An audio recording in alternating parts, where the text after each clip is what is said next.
जय श्री कृष्ण दोस्तों, आपका स्वागत है हमारे चैनल के की स्टोरी में। आज हम आपके लिए लाए हैं जासूसों की टोली की कहानी।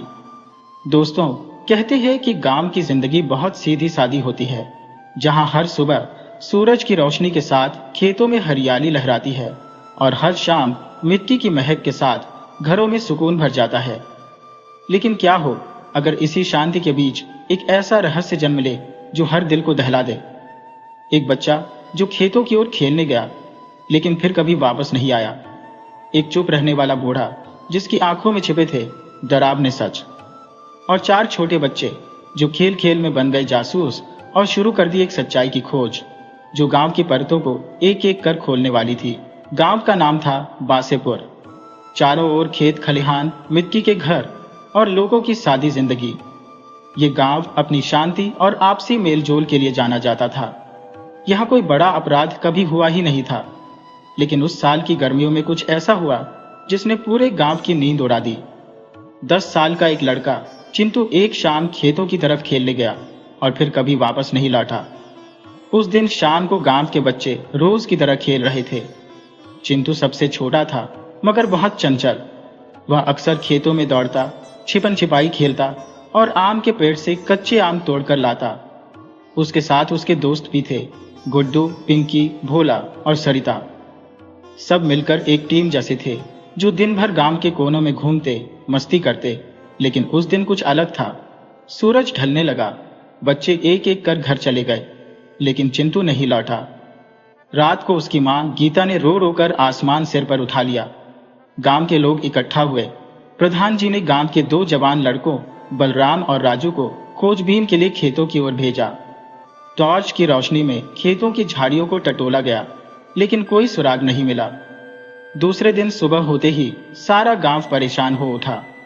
बच्चे को ढूंढने के लिए टोली बनी, मुनादी कराई गई, लेकिन चिंटू का कहीं कोई नामो निशान नहीं था। तीसरे दिन गांव के बाहर वाले तालाब के पास चिंटू की एक चप्पल मिली। यह देखकर सबका दिल बैठ गया। लेकिन चौथे दिन कुछ ऐसा हुआ जिसने गांव के कुछ होशियार बच्चों को सोचने पर मजबूर कर दिया। पिंकी को अपने खाट के नीचे एक कागज का टुकड़ा मिला जिस पर लिखे थे कुछ अजीब शब्द। अगर सच जानना है तो खेत के बीच वाले पेड़ के पास खुदाई करो। पिंकी डर गई, लेकिन उसने ये बात अपने दोस्तों गुड्डू, भोला और सरिता को बताई।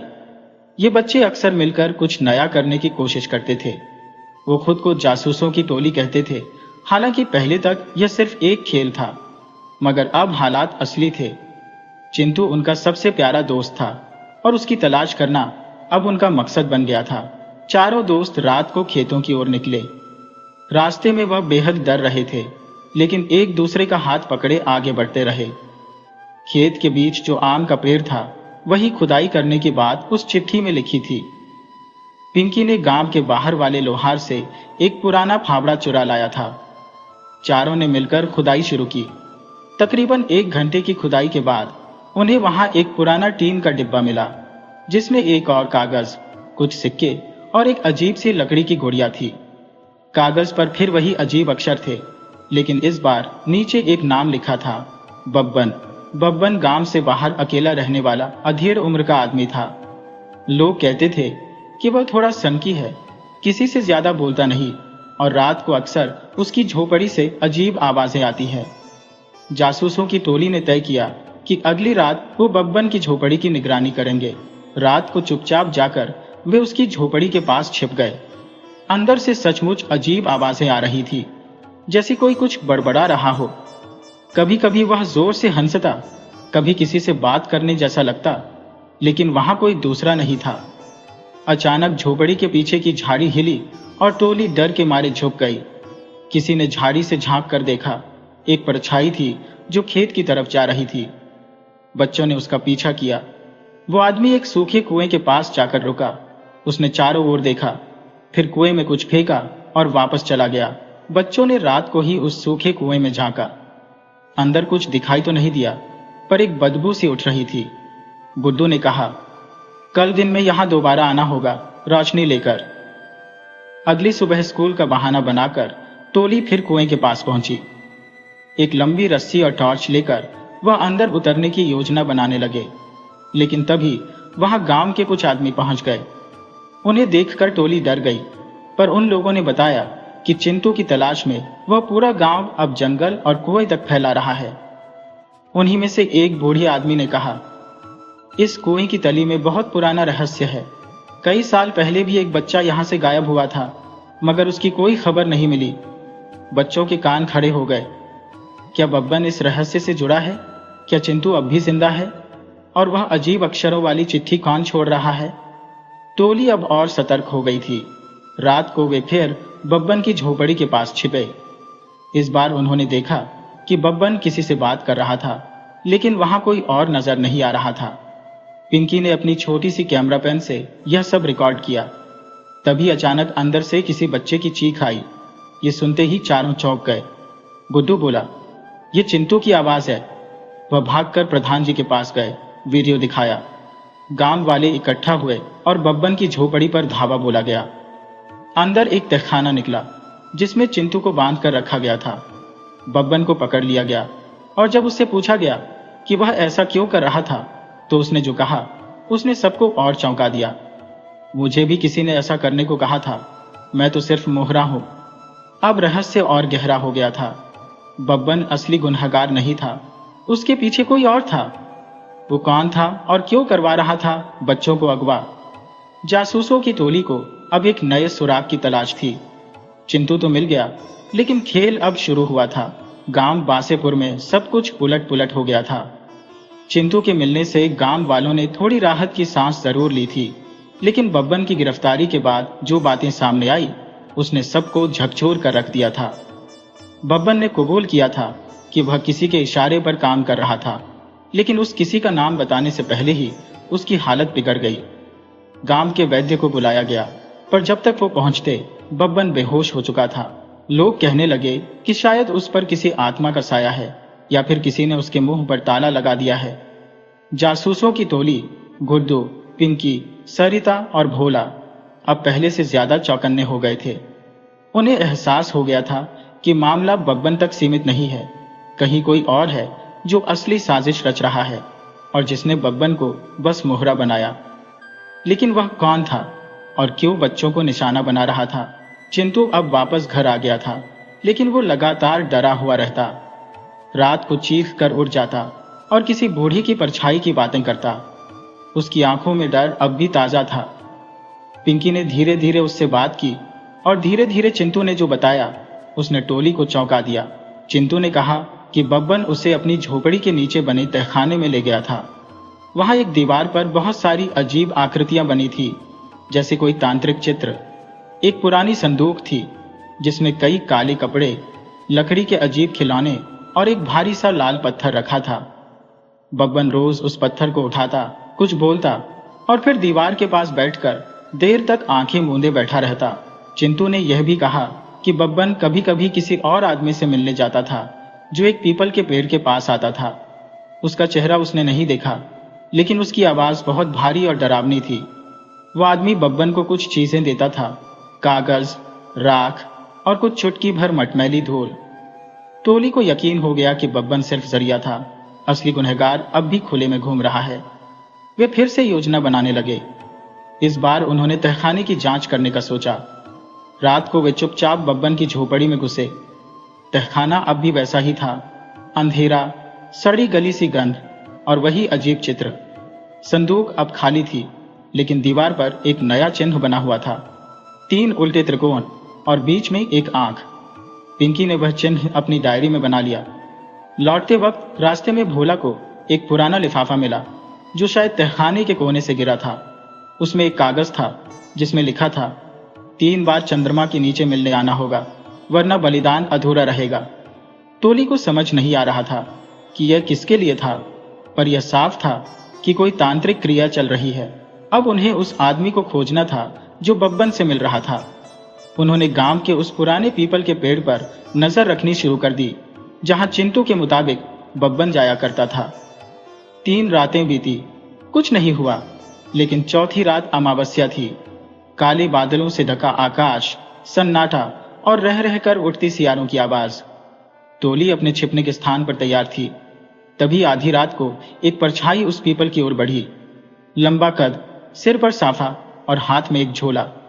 वो आदमी पेड़ के नीचे बैठा और जमीन पर कुछ चूर्ण छिड़का। फिर उसने एक दिया जलाया और बड़बड़ाने लगा। बच्चे दूर से देख रहे थे, पर सरिता का पैर अचानक एक सूखी टहनी पर पड़ गया और वह चटक गई। आदमी चौकन्ना हो गया। उसने तुरंत दिया बुझाया, झोला उठाया और जंगल की ओर भागा।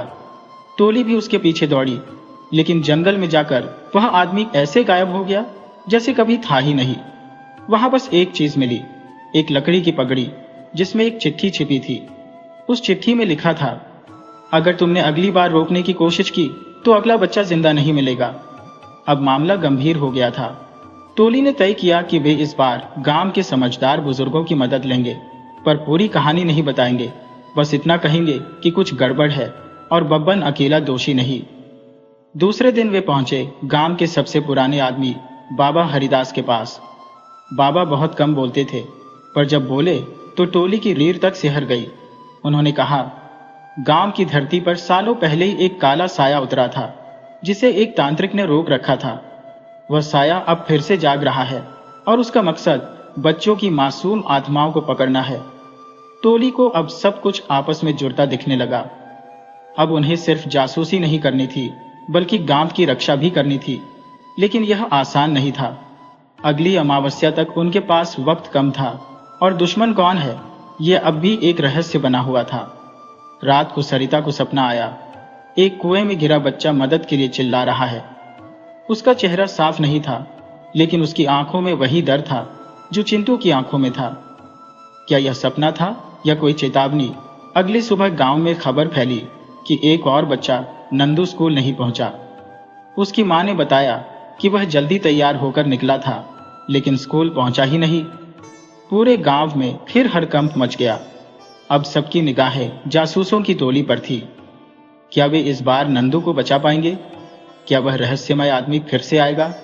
और सबसे बड़ा सवाल, कहीं यह सब गांव की किसी पुरानी रूह से तो नहीं जुड़ा है? कहानी अब और भी गहरी हो गई थी और जासूसों की टोली को अब डर को हराकर गांव को बचाना था। नंदू के गायब होने की खबर जंगल में आग की तरह फैल गई। गांव वाले अब डर से कांपने लगे थे। 2 बच्चों के गायब होने की घटनाओं के बाद अब तीसरी बार ऐसा हुआ था, और हर बार कोई गहराई से जुड़ी रहस्यमयी बात सामने आ रही थी। लोग अब इसे सामान्य घटना नहीं मान रहे थे। गांव की औरतें तुलसी के आगे दिया जलाकर मन्नतें मानने लगी, और कुछ तो अपने बच्चों को घर से बाहर भेजने तक से डरने लगे।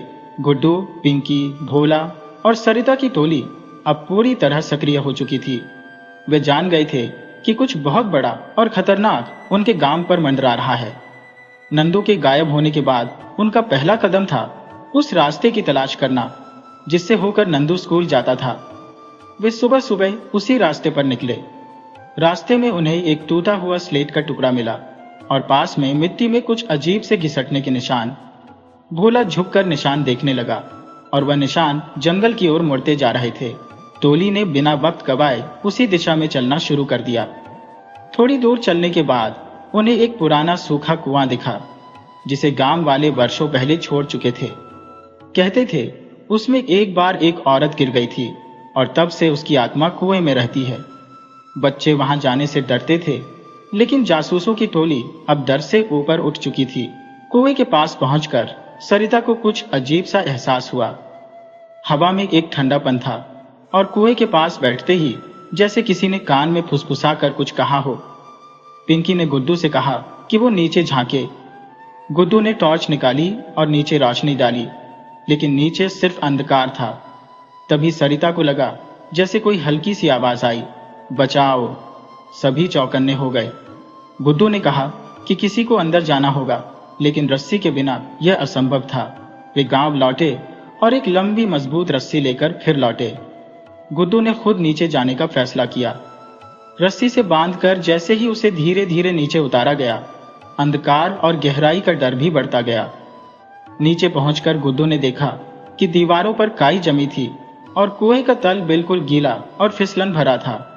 अचानक टॉर्च की रोशनी में उसे एक कोना दिखाई दिया जहां कुछ हलचल थी। गुड्डू धीरे धीरे उस तरफ बढ़ा और वहां एक छोटी सी सुरंग जैसी जगह में लेटा हुआ नंदू था। डरा, सहमा, गीले कपड़ों में कांपता हुआ।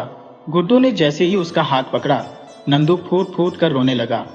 ऊपर से रस्सी नीचे भेजी गई और किसी तरह नंदू को बाहर निकाला गया। फिर गुड्डू भी ऊपर आया।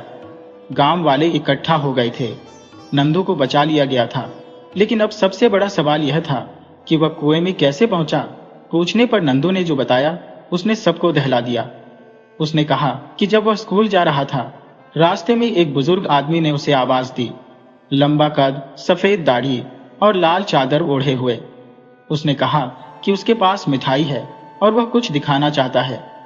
नंदू थोड़ा डरा, लेकिन मिठाई का नाम सुनकर रुक गया। उसके बाद वह आदमी उसे लेकर जंगल की तरफ आया और फिर उसने नंदू के सिर पर हाथ फेरा। इसके बाद नंदू को कुछ याद नहीं। जब होश आया तो वह कुएं में पड़ा था। अब सबके मन में एक चेहरा बनने लगा, एक रहस्यमयी बाबा, जो शायद गांव के भीतर छुपा है या बाहर से आता है। टोली को लगा जैसे यह वही आदमी है जो बब्बन को आदेश देता था और पीपल के पास पूजा करता था। उसी रात सरिता को फिर सपना आया। इस बार वह कुएं के पास खड़ी थी और एक और बच्चा उसे दूर बुला रहा था। उसकी आवाज में दर्द था, लेकिन चेहरा फिर भी साफ नहीं दिखा। सरिता ने देखा कि बच्चे के पीछे एक छाया खड़ी है, लंबा सा आकार, जिसकी आंखें जल रही थी। अगली सुबह टोली उस सपने को नजरअंदाज नहीं कर सकी। उन्होंने गांव के पुराने नक्शे को देखा और जाना कि उस कुएं से एक सुरंग गांव के एक पुराने शिव मंदिर की ओर जाती है, जो अब बंद है और वीरान पड़ा है। टोली ने तय किया कि अब अगली जांच उसी मंदिर में करनी होगी। वे शाम को, जब गांव वाले पूजा पाठ में लगे थे, चुपके से मंदिर की ओर निकल पड़े। मंदिर तक पहुंचते ही उन्हें वहां धूल और जाले ही दिखे, लेकिन मंदिर के अंदर जाते ही उन्हें जमीन पर कुछ निशान दिखे, किसी भारी वस्तु के घसीटे जाने के। जमीन पर एक चक्राकार छेद भी था जो ढंका हुआ था। उन्होंने मिलकर उस पत्थर को हटाया तो वहां एक सीढ़ियों वाला रास्ता नीचे जाता दिखा। नीचे उतरते ही उन्हें एक बड़ा सा तहखाना मिला। वहां दीवारों पर वही चित्र बने थे जो बब्बन के घर के तहखाने में थे, लेकिन इस बार वहां एक और चीज थी, एक बड़ी लकड़ी की आकृति जिसमें 3 आंखें बनी थी। उसके सामने रखे तख्त पर कुछ मिट्टी, राख और बच्चों के कपड़े रखे थे। टोली कांप उठी। तभी एक आहट हुई, किसी के आने की आवाज। सभी एक कोने में छिप गए। एक लंबा आदमी अंदर आया। चेहरा अब भी छुपा हुआ था, लेकिन उसने जो कहा उसे टोली की सांसें थम गई। अब की बार बलिदान पूरा होगा। तीसरी अमावस्या को रोकने वाला कोई नहीं बचेगा। अब टोली को समझ आ गया था कि कुछ बड़ा होने वाला है और वह दिन दूर नहीं है। उन्हें गांव को बचाना ही होगा, लेकिन सवाल यह था कि कैसे। जैसे जैसे तीसरी अमावस्या पास आ रही थी, खतरे का साया गहरा होता जा रहा था। गांव की जमीनें अब और रहस्य समेटे थी और जासूसों की टोली को जल्द ही अगला कदम उठाना था। तीसरी अमावस्या बस कुछ ही दिनों दूर थी।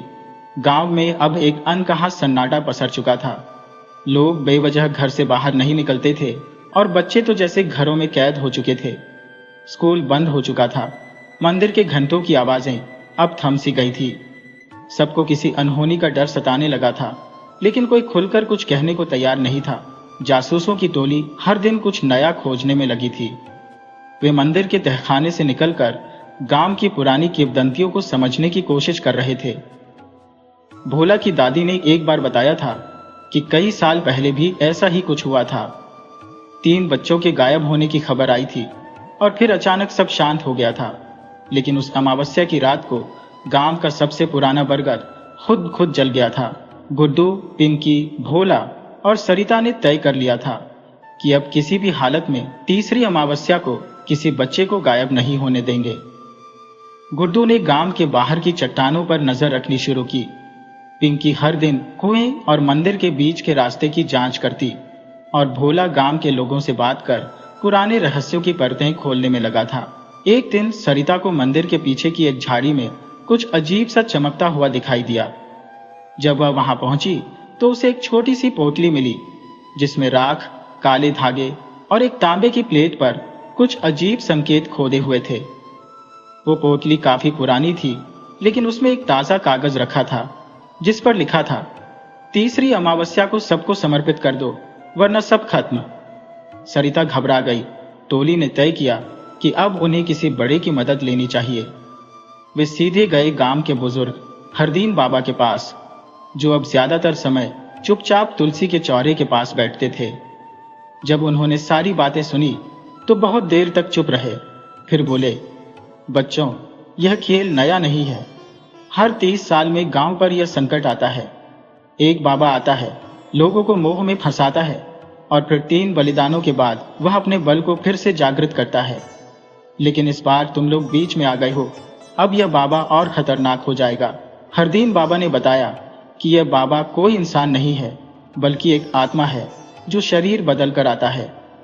कभी गांव का पुजारी बन जाता है, कभी साधु और कभी भिखारी, और तीसरी अमावस्या को वह हमेशा एक बड़ा अनुष्ठान करता है जिससे वह शक्ति पाता है। पिछली बार एक औरत ने उसकी साधना को तोड़ा था, इसलिए वह दोबारा जागा नहीं, लेकिन इस बार वह पूरी तैयारी के साथ आया है। गुड्डू ने पूछा कि क्या इसे रोका जा सकता है? हरदीन बाबा ने कहा, हाँ, लेकिन इसके लिए उस रात अनुष्ठान स्थल पर जाना होगा और उससे पहले उस बाबा की असली पहचान जाननी होगी। उसे केवल उसके असली नाम से हराया जा सकता है और वह नाम आज तक कोई नहीं जान पाया। टोली अब फिर से मंदिर के तहखाने में गई। वहां इस बार उन्होंने दीवारों पर बनी आकृतियों को ध्यान से देखा। कुछ चित्रों में एक चेहरा बार बार दिखाई दे रहा था, 3 आंखों वाला, लहराते बाल और एक त्रिशूल जैसा चिन्ह। तभी सरिता की नजर एक कोने में उकेरे एक छोटे शिलालेख पर गई, जिस पर लिखा था, जिस दिन 3 आंखों वाला बोलेगा वही उसकी हार का दिन होगा। अब सबको समझ आ गया कि उन्हें उस बाबा से बात करवानी होगी, उसका नाम खुद उसकी जुबान से निकलवाना होगा। लेकिन यह करना बहुत खतरनाक था। अमावस्या से एक रात पहले टोली ने मंदिर के चारों ओर गोले में नमक, हनुमान चालीसा और नींबू मिर्च बांध दिए। गांव वालों को किसी बहाने से पंचायत भवन में इकट्ठा किया गया ताकि कोई बच्चा अकेला ना हो। रात गहराती गई और तभी मंदिर से तेज रोशनी और मंदराते स्वर सुनाई देने लगे। टोली एक खिड़की से झांक रही थी। वह बाबा लाल चोला पहने, आंखें बंद किए, कुछ अजीब भाषा में बोल रहा था। उसके चारों ओर 4 मुट्ठियों में राख और एक लकड़ी की घोड़ियां रखी थी। सरिता ने साहस कर भीतर कदम रखा। बाबा ने जैसे ही आंखें खोली, उसकी आंखों में आग थी। वह चिल्लाया, कौन हो तुम, मेरी साधना के बीच में आने वाले? सरिता बोली, हम वो हैं जो तुम्हारा नाम जानने आए हैं। बाबा हंसा, मेरा नाम लेने से क्या होगा?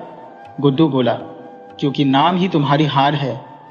बाबा अचानक गुस्से में उठा और उसकी छाया 3 गुना बड़ी हो गई। उसने कहा, मैं हूं त्रिनेत्रनाथ, मैं वही हूं जिसने कई युगों से इस गांव को चलाया है। कोई नहीं रोक सकता मुझे। तभी भोला ने वह तांबे की प्लेट उसके सामने फेंकी, जिस पर वही नाम खुदा था, त्रिनेत्रनाथ। बाबा की आंखें फटी की फटी रह गई। तभी पूरे मंदिर में तेज तूफानी हवा चली, दीवारें कांपने लगी और बाबा की देह से धुआं निकलने लगा। वो चिल्लाया, तुम लोगों ने मेरी पहचान उजागर कर दी, मैं फिर आऊंगा। और एक तेज विस्फोट के साथ वो गायब हो गया। मंदिर शांत हो गया। टोली को ऐसा लगा जैसे उनकी सांसें अब वापस आई हो।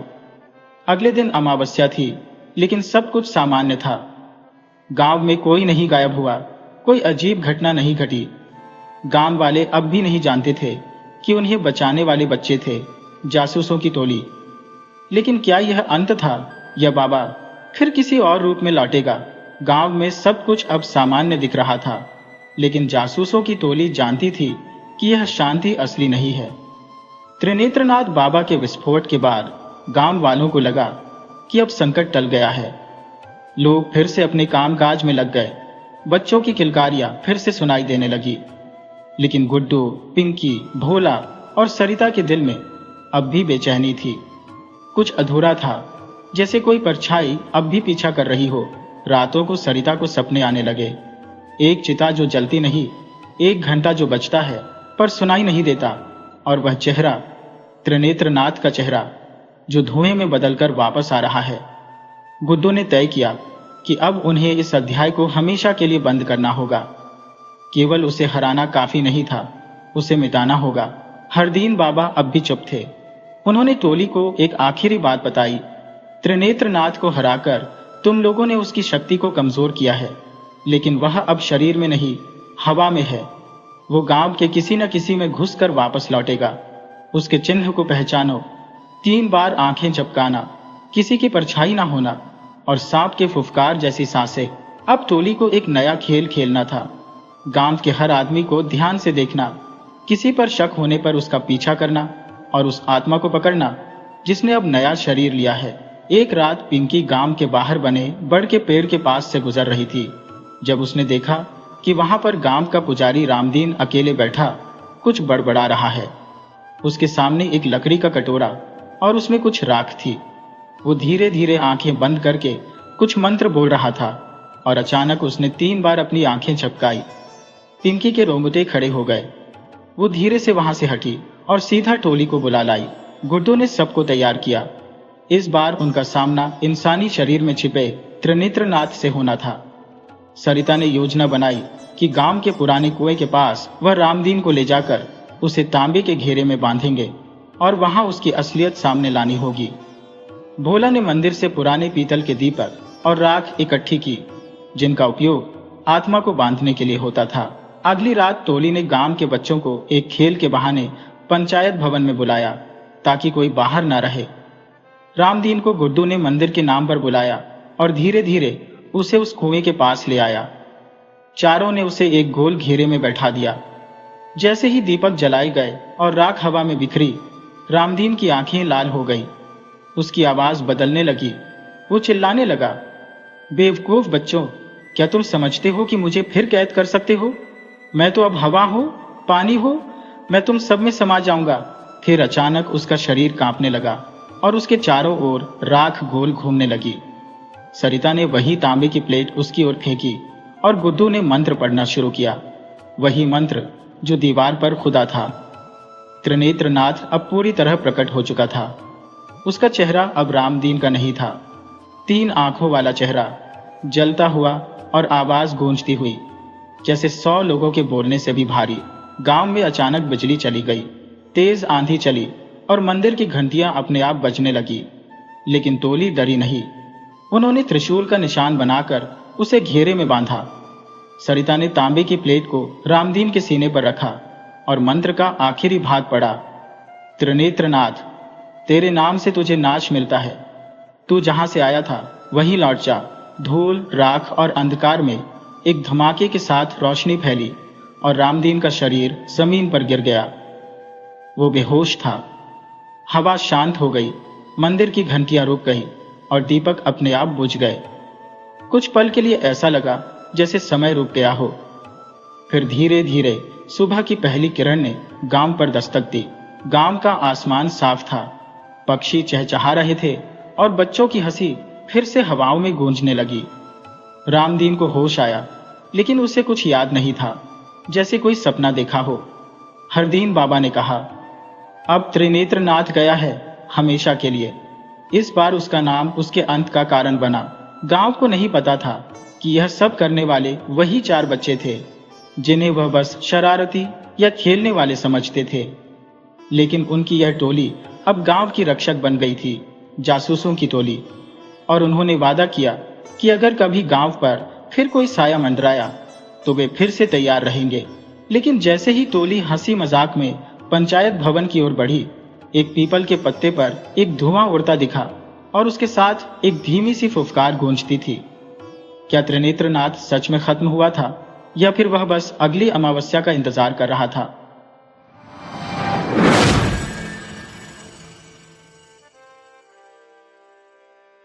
एक समय की बात है, किसी गांव में एक भिखारी रहता था। खाने की तलाश में वह हर दिन जंगल पार करके किसी न किसी के घर भिक्षा मांगने जाता था। आज भी भिक्षा लेकर अपने घर की ओर लौटते समय वह बहुत ही खुश था। भिखारी ने बहुत ही पुराने कपड़े और जूते पहने हुए थे, लेकिन फिर भी वह खुशी से गुनगुनाते हुए जंगल के रास्ते से अपने घर लौट रहा था। किस्मत की बात थी कि इस समय जंगल में एक राजा भी था जो अपने हालात से दुखी था और महल से भागकर वहां आराम कर रहा था।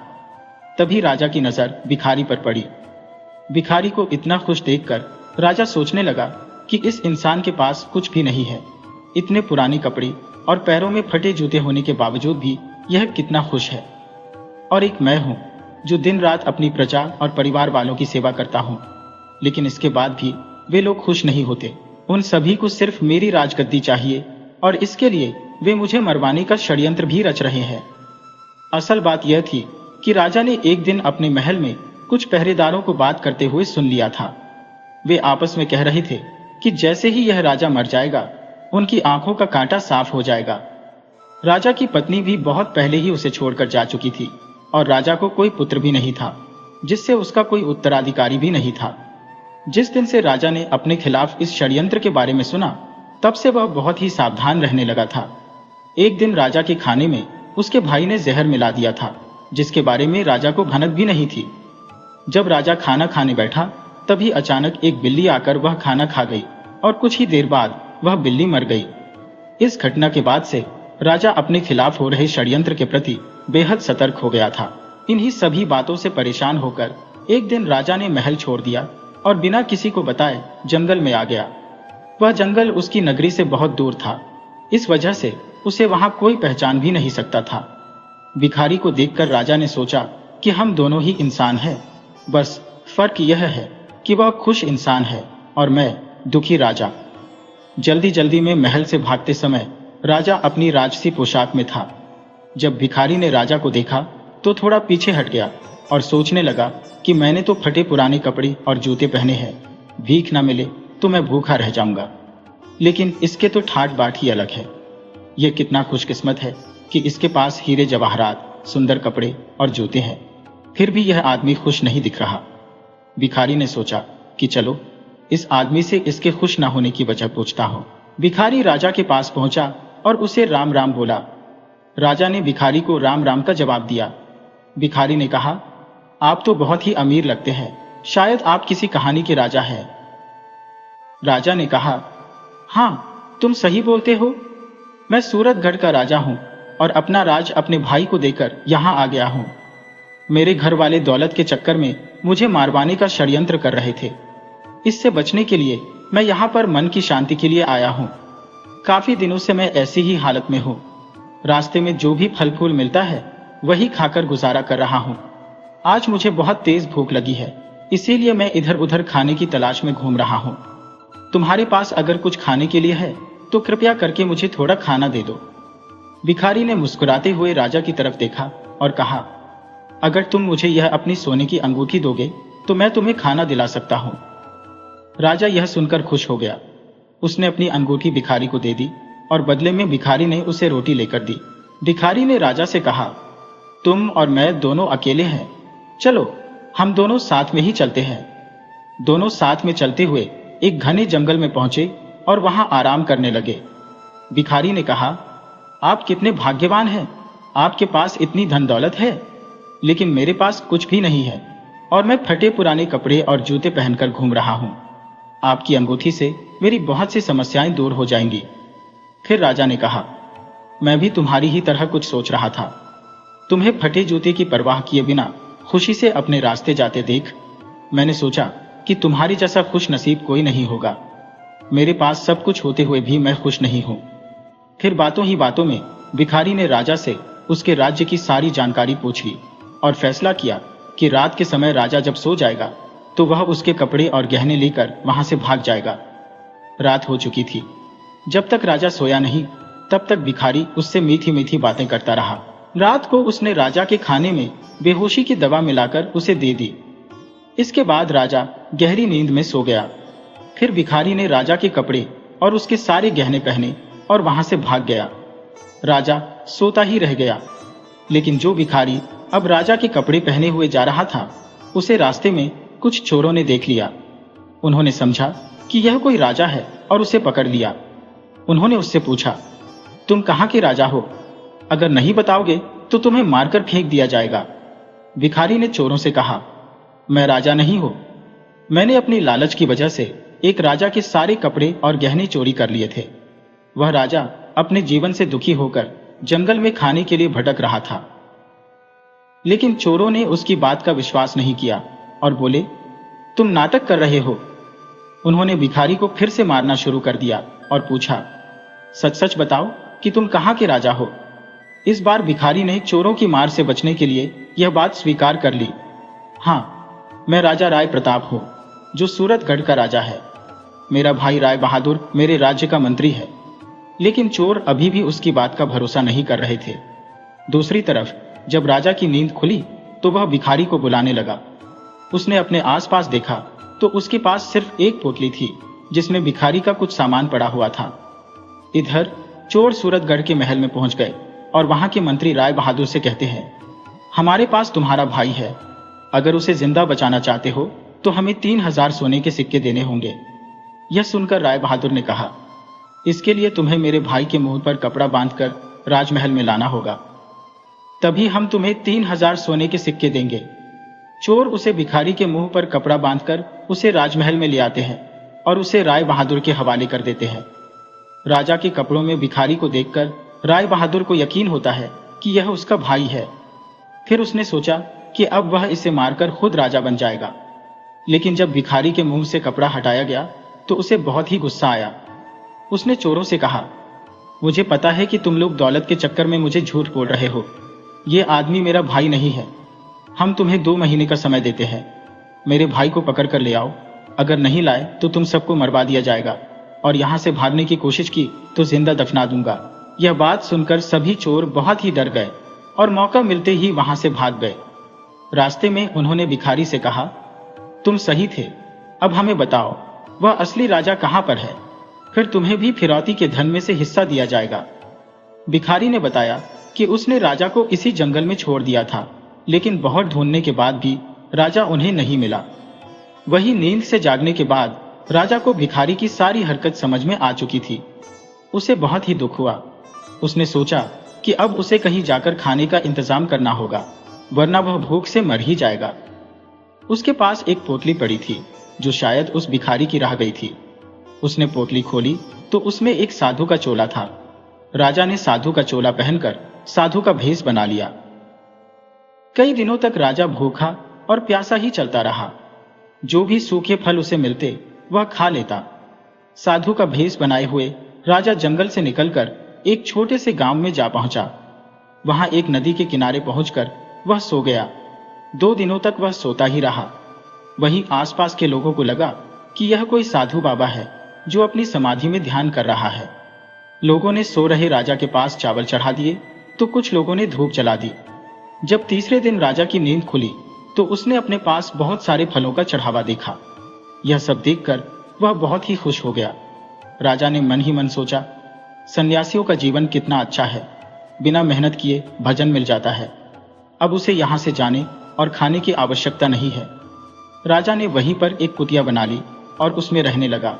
गांव के लोग उसकी पूजा करते और चढ़ावे में खाने के लिए फल और अन्य चीजें दे जाते थे। एक दिन गांव के सभी लोग मिलकर उसके पास आए और कहने लगे, बाबा, हमारे गांव में बहुत सालों से बारिश नहीं हो रही है, आप कोई उपाय करें। यह सुनकर राजा परेशान हो गया कि अब वह क्या करे। वह अपनी सच्चाई बता भी नहीं सकता था। उसने लोगों से कहा, इसके लिए उपवास करना होगा। अगले 2 महीने तक कोई भी मेरी कुटिया के अंदर नहीं आएगा। गांव वाले उसकी बात मान गए। लोग दूर से ही कुटिया के बाहर चढ़ावा चढ़ाकर चले जाते। राजा सोचने लगा कि उसका जीवन हर तरह से मुश्किलों से भरा है। उसे दूसरों का अच्छा जीवन देखकर जलन नहीं करनी चाहिए। साधु बनकर वह बैठे बैठे खा रहा है, लेकिन उसका जीवन एक कैदी की तरह हो गया है। उसे एक ही जगह पर बैठे रहना होता है। कहां मैं रोज बढ़िया बढ़िया भोजन खाता था और अब कहां सिर्फ फल खाकर जिंदा हूं। साधु के भेष में राजा को भगवान का भजन करने का ढोंग करना पड़ता था। उसने सोचा 2 महीने पूरे होते ही वह यहां से चला जाएगा। धीरे धीरे समय बीतता जा रहा था। एक दिन राजा परेशान होकर खुद ही भगवान से कहने लगा, हे भगवान, मुझे बचा लो, आप ही कोई चमत्कार कर दो। इसके बाद राजा ने भगवान से अपनी सारी गलतियों के लिए माफी भी मांगी। राजा ने भगवान के सामने अपने हाथ जोड़कर कहा, मुझे समझ में आ गया है कि अपनी मुसीबतों से कभी घबराकर भागना नहीं चाहिए, बल्कि उनका डटकर सामना करना चाहिए। हे भगवान, मेरी लाज रख लो और इस गांव में बारिश करवा दो। वहीं गांव के लोग रोजाना कुटिया के बाहर आते, भजन कीर्तन करते और दूर से चढ़ावा चढ़ाकर घर लौट जाते। इसी तरह से 2 महीने पूरे होने वाले थे। तभी एक दिन गांव के लोग दौड़े दौड़े राजा के पास आए और कहने लगे, बाबा, आप तो महान हैं, आपके कारण गांव में बारिश हो चुकी है। राजा ने कहा, अब मुझे इजाजत दो, मैं यहां से जाना चाहता हूं। लेकिन लोगों ने उन्हें रोक लिया। लोगों ने कहा कि वे एक आदमी भेजेंगे जो उनकी सेवा किया करेगा। राजा ने भी सोचा, चलो ठीक है, आगे जो होगा देखा जाएगा। कुछ समय बाद वह भिखारी और चोर राजा को ढूंढते ढूंढते इस गांव में पहुंचे। उन्होंने वहां के लोगों से उस चमत्कारी बाबा के बारे में सुना जो लोगों की समस्याओं को दूर करने के उपाय बता रहा था।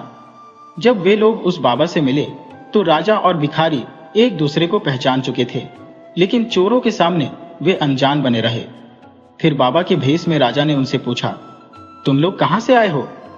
राजा ने कुछ देर तक उन चोरों से बातचीत की और फिर उन्हें जाने के लिए कह दिया। इसके बाद मौका देखकर वह भिखारी राजा से एकांत में मिलने आया और उसने सारी सच्चाई बताई। मैंने लालच में आकर आपके सारे कपड़े और जेवर पहन लिए थे, लेकिन उन्हें पहनते ही ये चोर मेरे पीछे पड़ गए। चोरों ने मुझे पकड़ लिया और पूछताछ करने लगे कि तुम कौन हो, कहां से हो?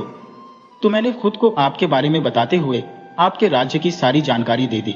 उसके बाद ये चोर मुझे राजमहल में ले गए, जहां पर 3000 सोने के सिक्कों में वे मुझे आपके भाई को देने वाले थे। आपके भाई ने बताया कि वह आपको मारना चाहता है और खुद राजा बनना चाहता है। लेकिन जब उसने मेरा चेहरा देखा तो उसने मुझे पहचान लिया और चोरों को 2 महीने के अंदर आपको ढूंढ निकालने के लिए कहा। तभी से हम आपको ढूंढ रहे हैं। भिखारी ने राजा से कहा, तुम साधु बनकर इन चोरों को जो कहोगे यह मान जाएंगे। इसके बाद राजा, जो कि साधु के भेष में था, चोरों के सामने आया और भिखारी से सुनी हुई सारी समस्याओं को चोरों को बताने लगा। यह सुनकर सारे चोर हैरानी में पड़ गए। उन्होंने राजा से कहा, बाबा, हमें इस परेशानी से बाहर निकाल दो, हम आपके सच्चे भक्त बन जाएंगे। राजा ने भिखारी की मदद से चोरों को उनके गलत रास्ते छोड़कर सही मार्ग पर चलने की शिक्षा दी। चोरों ने राजा की बात मानी और सच्चे भक्त बनकर समाज सेवा करने लगे।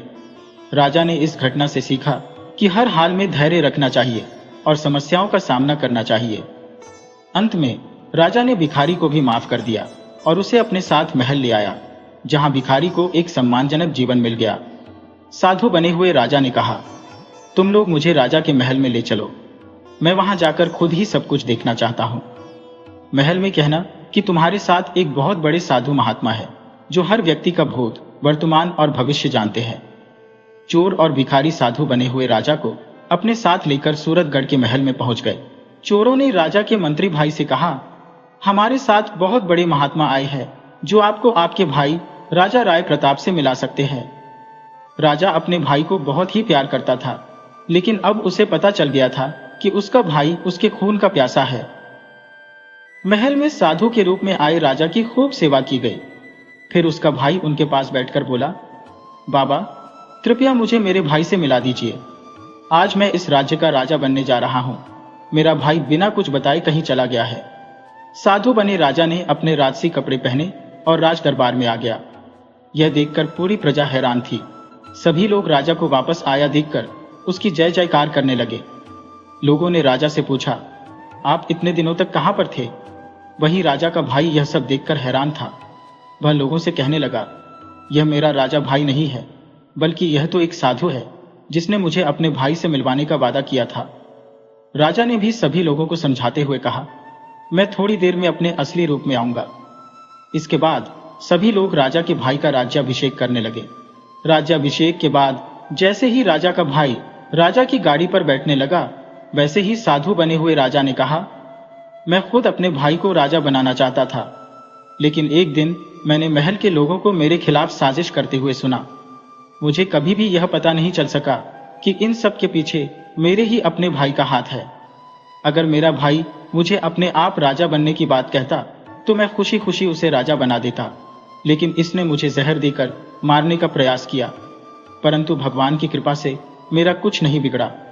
यह सुनकर राजा का भाई राय बहादुर बोलने लगा, यह साधु कुछ भी अनाप शनाप बोले जा रहा है, यह हमें ठगने का प्रयास कर रहा है।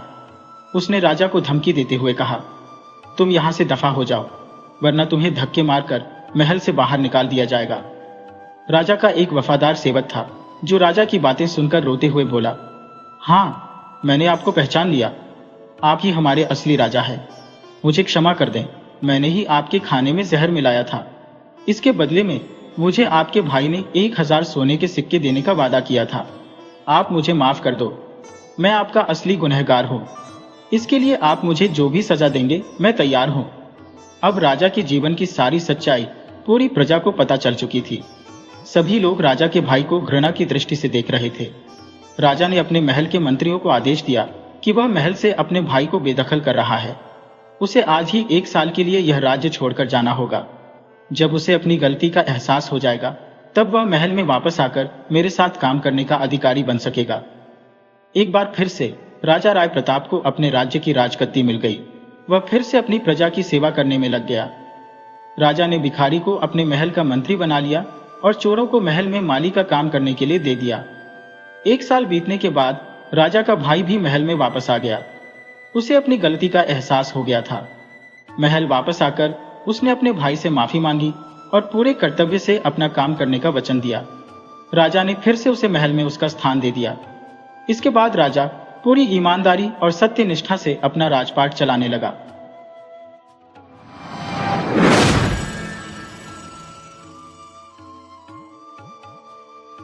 रतनगढ़ नाम के एक राज्य पर राजा रतनसेन का शासन हुआ करता था।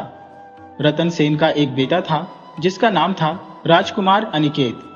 राजकुमार राजा और रानी की इकलौती संतान था।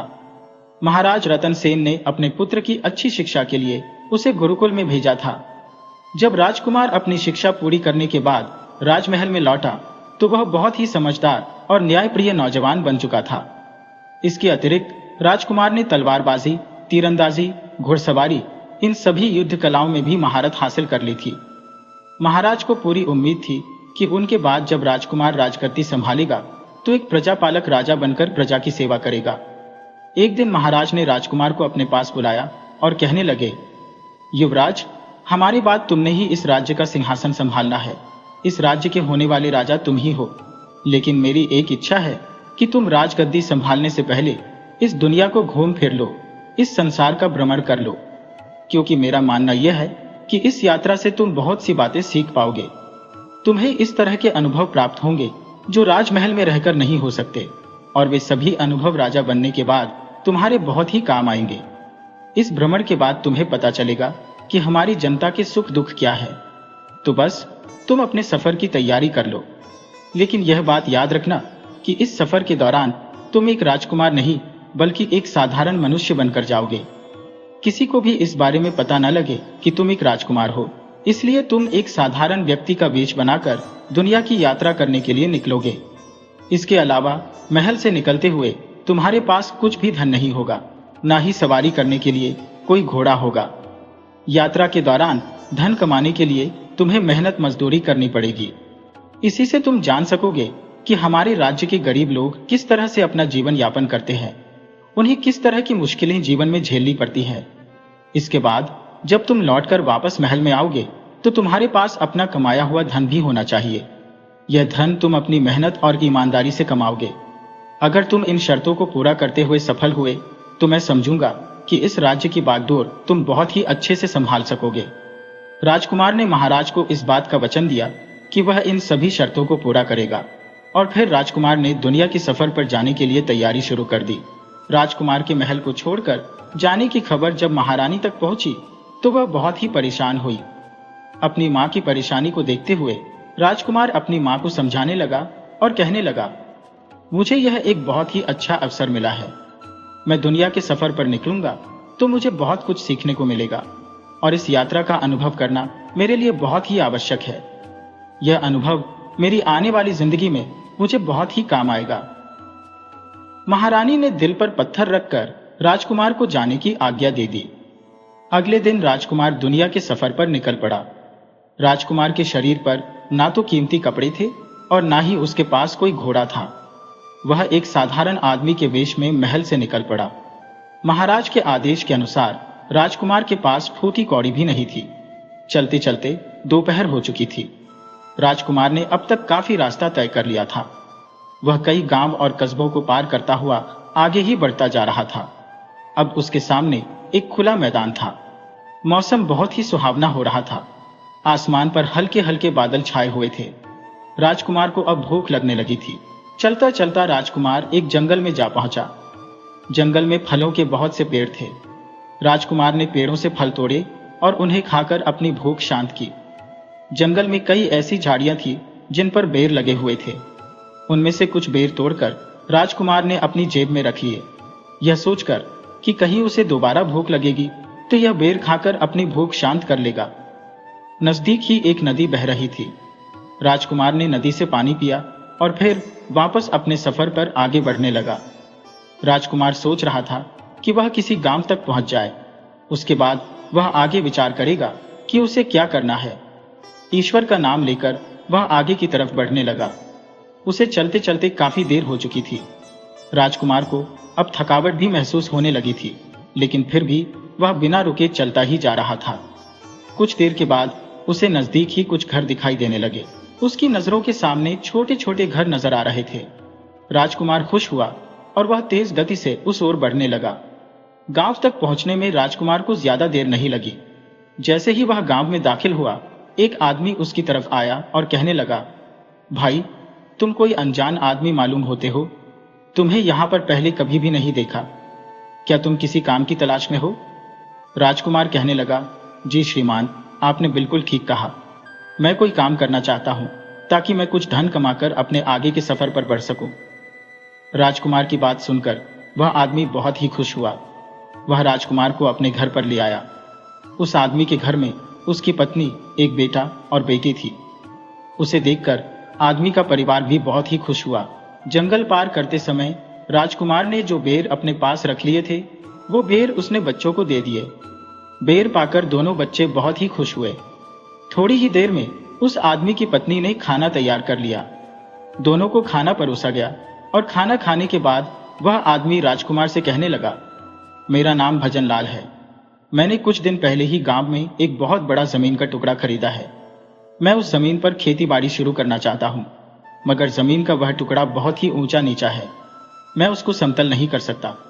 इस काम को तुम करोगे और जब वह जमीन समतल हो जाएगी और उसमें बीज बो दिए जाएंगे, तब तुम्हारी छुट्टी हो जाएगी। तुम्हारी इस मेहनत के बदले मैं तुम्हें इतना धन अवश्य दूंगा कि तुम अपने आगे की यात्रा कर सकोगे। राजकुमार ने इस काम को करने की हामी भर दी। अगले दिन राजकुमार भजनलाल के साथ उसकी जमीन पर जा पहुंचा। जमीन का वह टुकड़ा सचमुच ही बहुत ऊंचा नीचा था। राजकुमार ने अपनी कुदाल संभाली और काम शुरू कर दिया। भजनलाल को कोई दूसरा काम याद आ गया, इसलिए वह अपने घर वापस चला गया।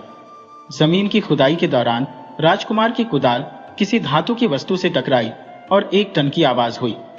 राजकुमार ने वहां की मिट्टी अपने हाथों से हटाई। उसे एक पीतल की हांडी नजर आई। जब राजकुमार ने हांडी बाहर निकाली तो देखा उसमें चमचमाती हुई अशर्फियां मौजूद थी। इन अशर्फियों को देखकर वह बहुत हैरान हुआ। राजकुमार ने हांडी को फिर से मिट्टी में ढक दिया और वापस अपने काम में जुट गया। दोपहर होते होते उसने सारी जमीन को समतल कर दिया था। साथ ही उसने बीज बोने के लिए खेत में क्यारियां भी बना दी थी। यह काम बहुत कठिन था, लेकिन राजकुमार पूरी मेहनत के साथ लगा रहा। अब राजकुमार को कुछ थकावट भी महसूस होने लगी थी, इसलिए आराम करने के लिए वह एक पेड़ के नीचे बैठ गया। भजनलाल को गए हुए काफी देर हो चुकी थी। जब वह अपने घर से वापस लौटा, तब तक राजकुमार अपना काम खत्म कर चुका था। खेत की जमीन बिल्कुल समतल हो चुकी थी। भजनलाल ने राजकुमार के काम की बहुत तारीफ की। भजनलाल अपने साथ खाना भी लेकर आया था और फिर दोनों ने एक साथ बैठकर खाना खाया।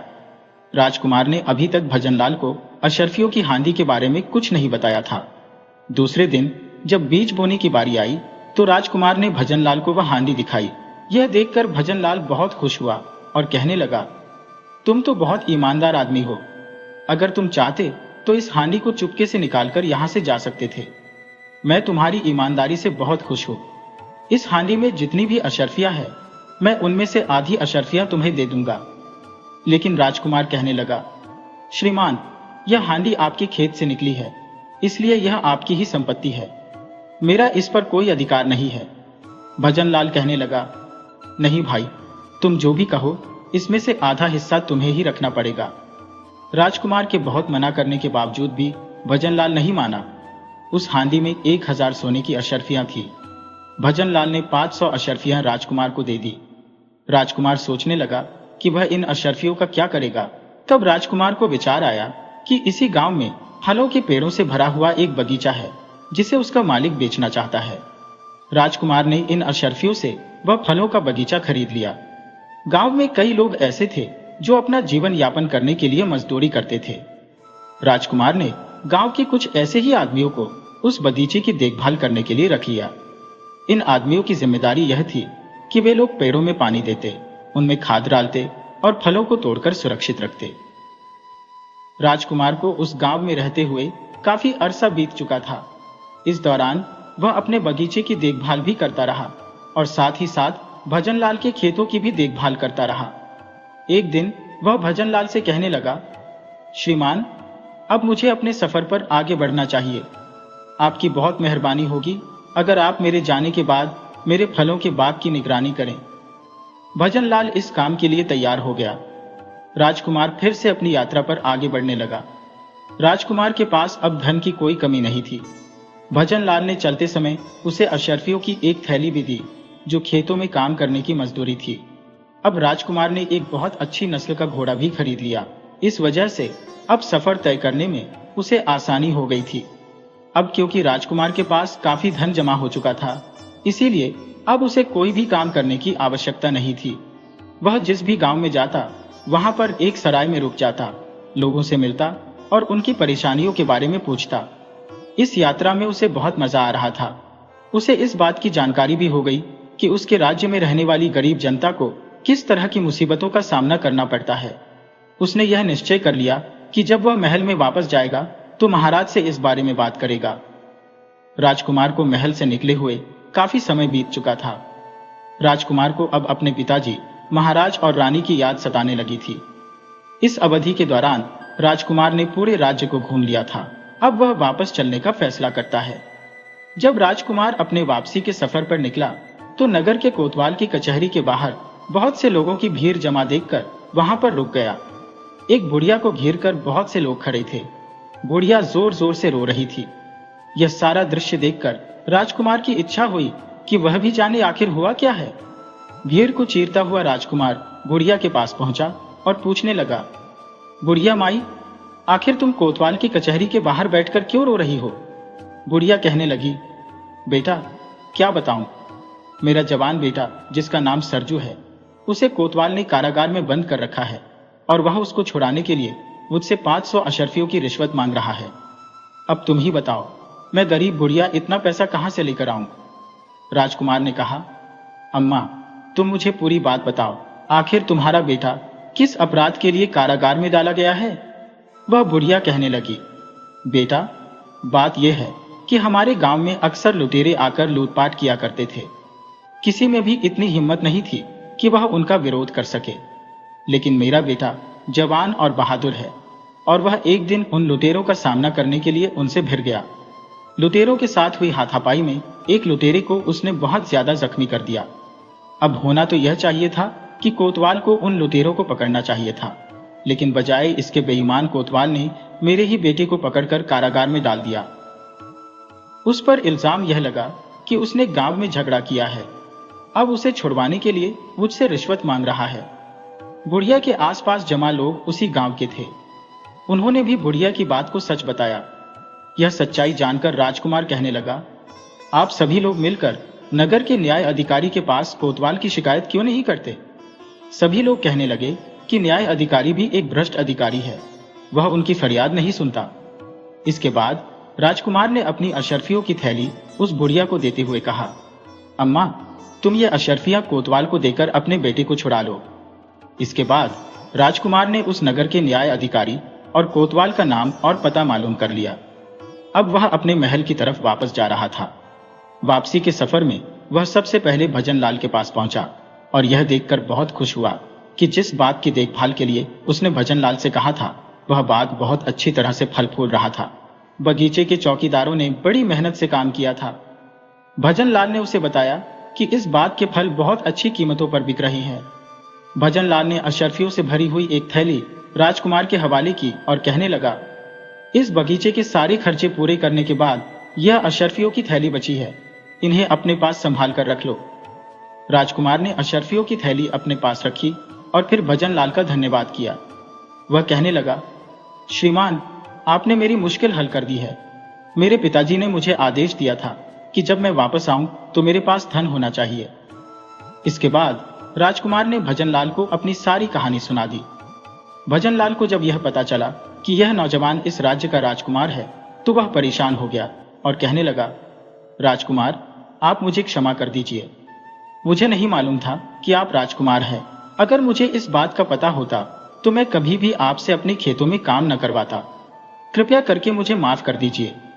राजकुमार मुस्कुराकर कहने लगा, श्रीमान, आप मुझे शर्मिंदा मत कीजिए। मैं राजकुमार जरूर था, लेकिन एक गरीब राजकुमार था। जब मैं महल से निकला था तो मेरे पास एक फूटी कौड़ी भी नहीं थी। आपने तो मुझ पर बड़ा ही उपकार किया। आपकी वजह से ही मैं इस योग्य बन पाया कि अपने पिता को दिया हुआ वचन पूरा कर सकूं। राजकुमार की बातें सुनकर भजनलाल अब कुछ निश्चिंत हो गया था। इसके बाद राजकुमार कहने लगा, अब मेरे इस बगीचे के मालिक आप ही रहेंगे। इस बगीचे में काम करने वाले लोगों का आप खास ख्याल रखिएगा।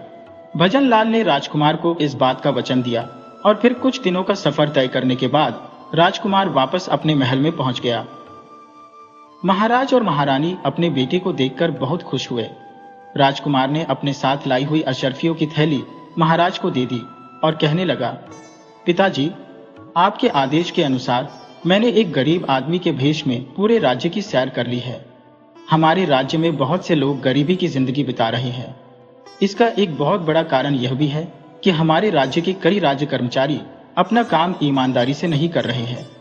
एक नगर के न्याय अधिकारी और वहां के कोतवाल की बेईमानी तो मैं अपनी आंखों से देख चुका हूं।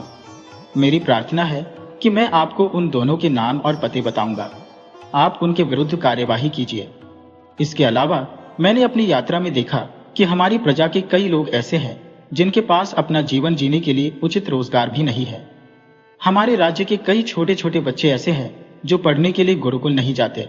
ये बच्चे सारा दिन गलियों में खेलते रहते हैं और शिक्षा प्राप्त नहीं कर पाते।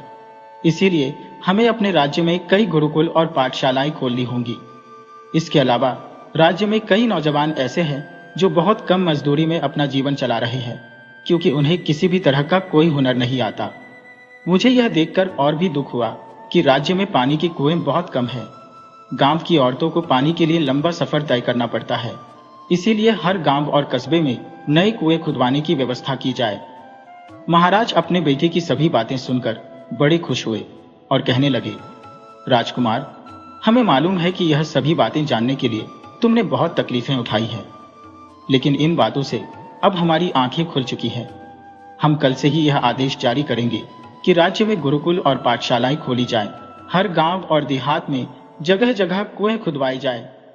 राज्य के नौजवानों को अलग अलग तरह के हुनर सिखाने की व्यवस्था की जाए।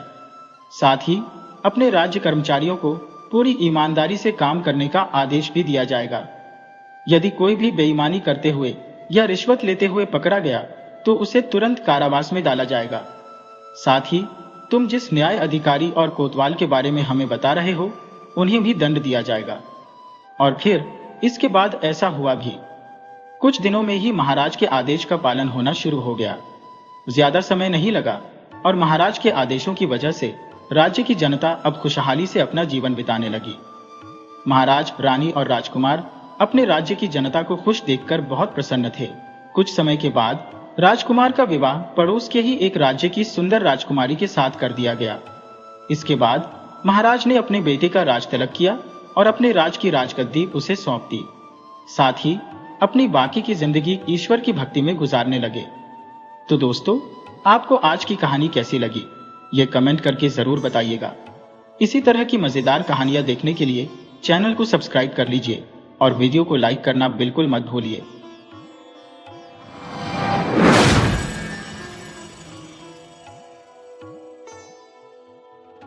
पहाड़ों के मध्य स्थित एक नगरी दीनापुर थी। वहां पहुंचने का कोई सुसज्जित मार्ग नहीं था। यह बात तब की है जब बिजली पहाड़ों तक नहीं पहुंची थी। उस पर्वत की ढलान पर अक्ल सिंह नामक व्यक्ति का गृह था। अब अक्ल सिंह के घर में केवल 3 सदस्य थे। वह स्वयं, उसकी पत्नी और उसकी इकलौती बेटी। किंतु अन्य जीवों की संख्या उसके घर में बहुत थी, जिनमें कुत्ते, बिल्लियां, गायें, बैल और बकरियां आदि बड़ी संख्या में थी। अक्ल सिंह की पत्नी का नाम सूर्यमुखी था और उसकी इकलौती संतान का नाम चंद्रमुखी था। अक्ल सिंह किसी तरह अपना जीवनयापन कर रहा था, परंतु उसकी एक बात की चिंता उसे लगातार सताती थी। उसकी बेटी अब जवान हो रही थी और उसका विवाह करना था, परंतु उससे कोई भी युवक विवाह करने को तैयार नहीं होता था। कई युवक उसके घर लड़की देखने आ चुके थे। उनका स्वागत सत्कार होता, भव्य भोजन की व्यवस्था की जाती, परंतु अंत में वे इनकार करके चले जाते। चंद्रमुखी के आलसीपन के कारण उनका मन खिन्न हो जाता था। एक दिन उस पहाड़ के एक अन्य गांव से एक युवक अक्ल सिंह के घर आया। उसका भी स्वागत सत्कार हुआ। उसे स्वादिष्ट भोजन परोसा गया। रात्रि में विश्राम से पूर्व अक्ल सिंह अपने मेहमान से बातचीत करने लगा। उसने कहा, इस घर में 3 सदस्य हैं, परंतु सारा काम मेरे कंधों पर ही है। बहुत मुश्किल से अपना घर संभाल पा रहा हूं। उस युवक ने पूछा, आपकी पत्नी और बेटी आपके काम में सहयोग नहीं करती? अक्ल सिंह ने उत्तर दिया, वे सहयोग करती है, परंतु पत्नी को कुछ काम करने से पहले 10 बार कहना पड़ता है, तब जाकर वह एक काम करती है। वहीं बेटी की स्थिति और भी भयंकर है। उससे काम निकलवाने के लिए 20 बार कहना पड़ता है, इसीलिए मैं स्वयं ही सारा काम कर लेता हूं। युवक ने पूछा, ऐसा कब से चल रहा है? अक्ल सिंह ने उत्तर दिया, पहले से ही ऐसा चल रहा था।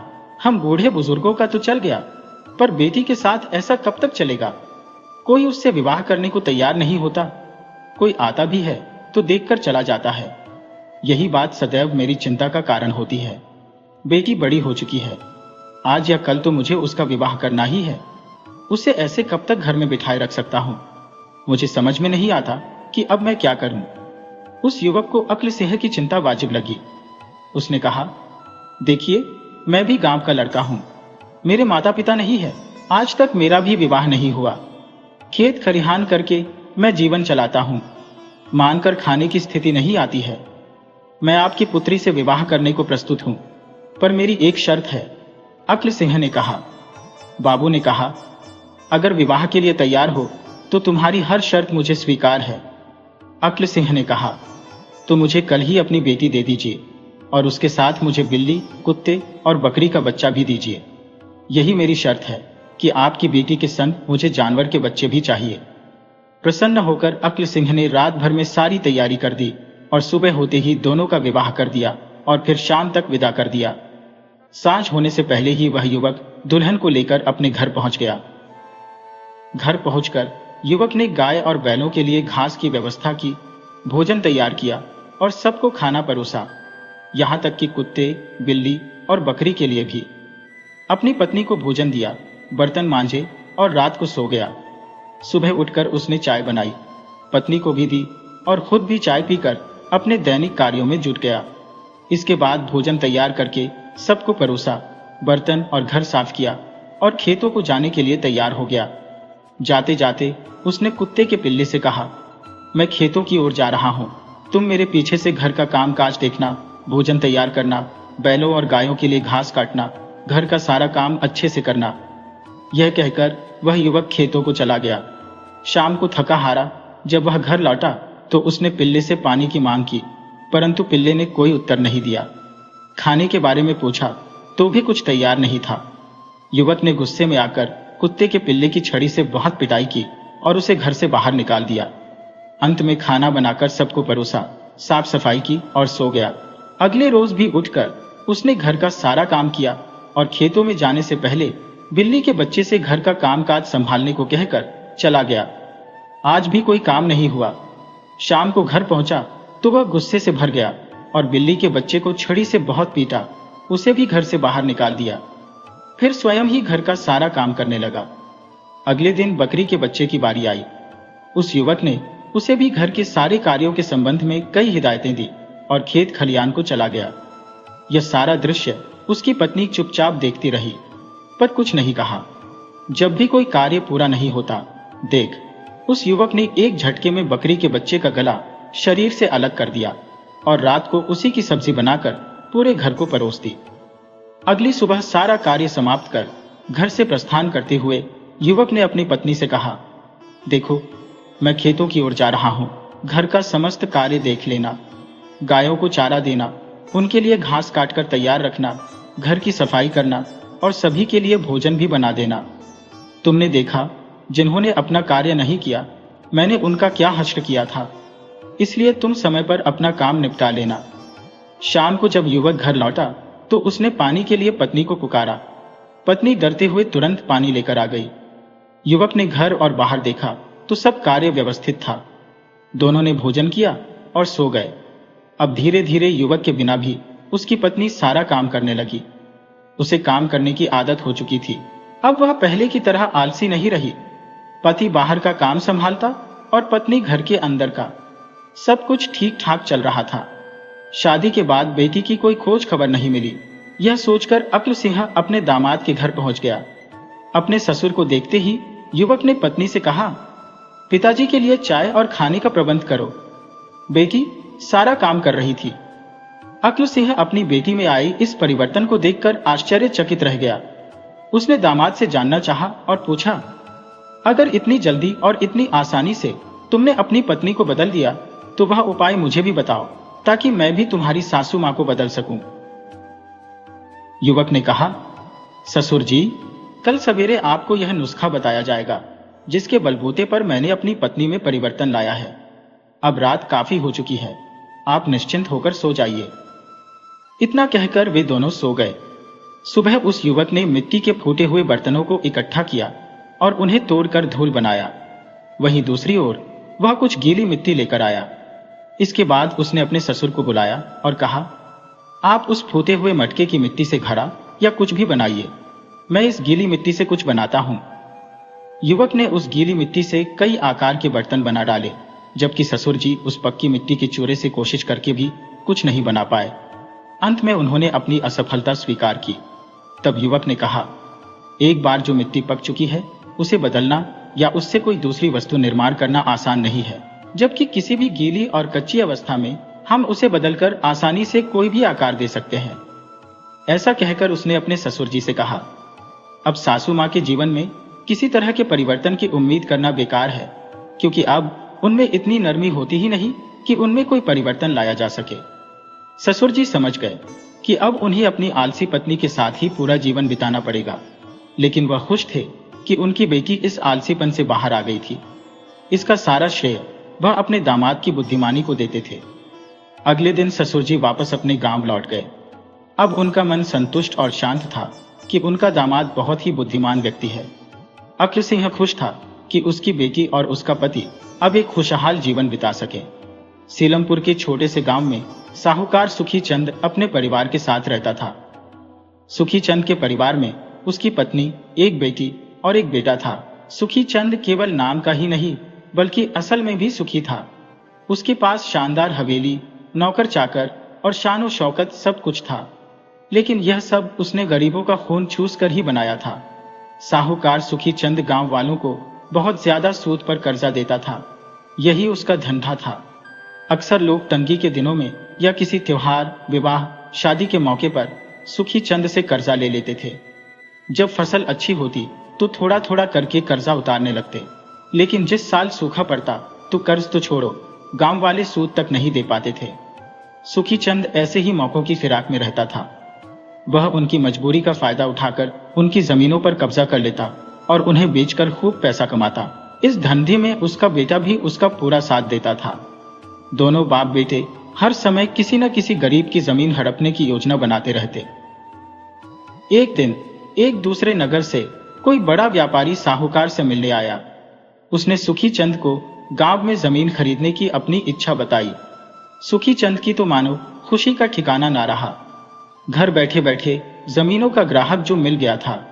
सुखी चंद ने वह सारी जमीन उस व्यापारी को दिखाई जो उसने लोगों से कर्ज के बदले में हथियाई थी, लेकिन उस व्यापारी को कोई भी जमीन पसंद नहीं आ रही थी।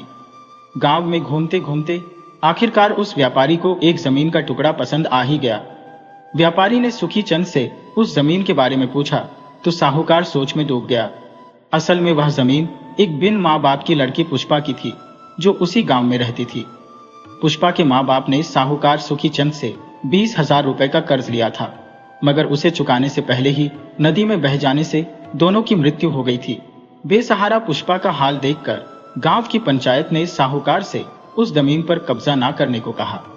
सुखी चंद भला पंचायत की बात को कैसे टाल सकता था, मगर उसके दिल में हमेशा पुष्पा की जमीन को हथियाने की इच्छा थी। आज उस व्यापारी ने जब उस जमीन के बारे में पूछा तो सुखी चंद का लालच उजागर हो गया और उसने जमीन पर कब्जा करने का मन बना लिया। अगले ही दिन वह सारे कर्ज के दस्तावेज और अपनी खाता बही लेकर पुष्पा के घर आ धमका।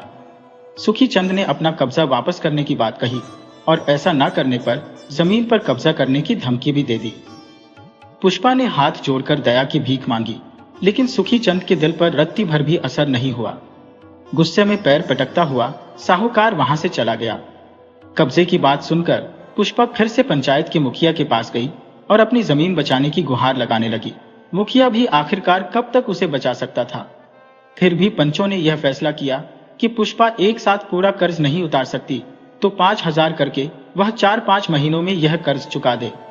उसे पहली किस्त 5,000 जल्द से जल्द देनी होगी, नहीं तो सुखी चंद को जमीन बेचने का अधिकार मिल जाएगा। सारे गांव में यह बात फैल गई कि साहूकार सुखी चंद बेसहारा पुष्पा की जमीन हथियाने वाला है। यह बात उड़ते उड़ते सुखी चंद की बेटी के कानों में भी पड़ी। अपने लालची पिता की करतूत सुनकर बेटी को बहुत दुख हुआ। उसने अपने पिता से इस बारे में बात करने की कोशिश की, लेकिन सुखी चंद को तो बस बड़ा मुनाफा ही दिखाई दे रहा था। सुखी चंद की बेटी ने अपने पिता को बहुत समझाने की कोशिश की, लेकिन वह अपनी बात से टस से मस न हुआ। उसने पुष्पा की जमीन पर कब्जा करने का फैसला कर लिया था। साहूकार की बेटी ने भी जिद पकड़ ली कि वह अपने पिता को जमीन पर कब्जा नहीं करने देगी, लेकिन लालची साहूकार के आगे उसकी एक न चली। अगले दिन सुबह सुबह पुष्पा और 2 पंचायत के लोग साहूकार के घर पहुंचे।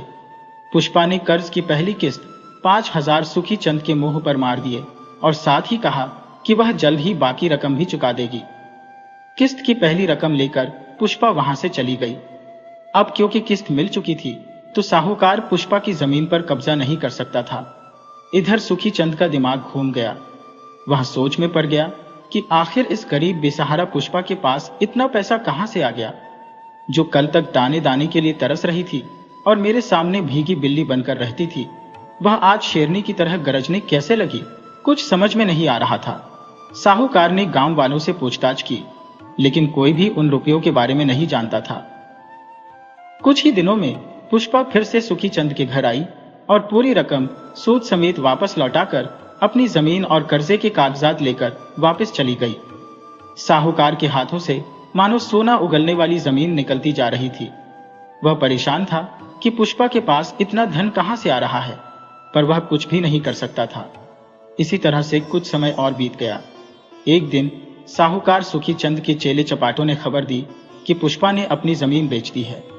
साहूकार के हाथों में अब कुछ नहीं था, फिर भी उसे बहुत उत्सुकता थी कि आखिर यह पूरा माजरा क्या है। इस जमीन का खरीदार कौन है, जरा चलकर देखा जाए। जब वह पुष्पा के उस जमीन के टुकड़े पर पहुंचा तो वहां जो देखा उसे देखकर उसके होश उड़ गए। उस जमीन पर एक बोर्ड लगा था। उस बोर्ड पर जमीन के मालिक का नाम देखकर सुखी चंद साहूकार की मानो सांसें थम गई हो। जमीन के मालिक के नाम के आगे उसकी बेटी और पुष्पा का नाम लिखा था। सुखी चंद बदहवास सा दौड़ता हुआ घर पहुंचा और चिल्लाकर अपनी बेटी से पूछा, ये क्या तमाशा लगा रखा है। तब उसकी बेटी ने बताया, पिताजी, मैंने पुष्पा की मदद की थी और उसके लिए मैंने अपने गहने बेच दिए ताकि उसकी जमीन को बचा सकूं। उसने आगे कहा, लेकिन आप पुष्पा का दिल देखिए, उसने जमीन आपसे छुड़वाते ही मेरे गहनों के बदले में आधी जमीन मुझे दे दी। यह सब मैंने आपके लिए किया है पिताजी। आखिर कब तक आप गरीब बेसहारा लोगों की बद्दुआएं लेते रहेंगे। मैं आपको इस नरक से निकालना चाहती हूँ।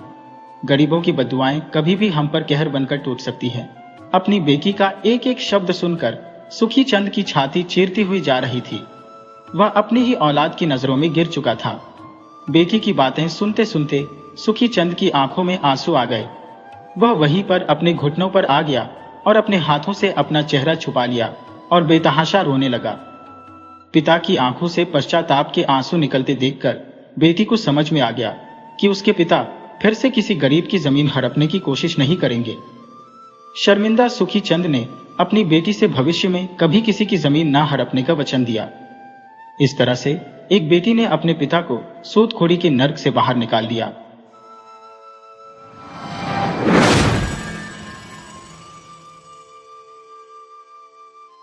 बहुत समय पहले की बात है।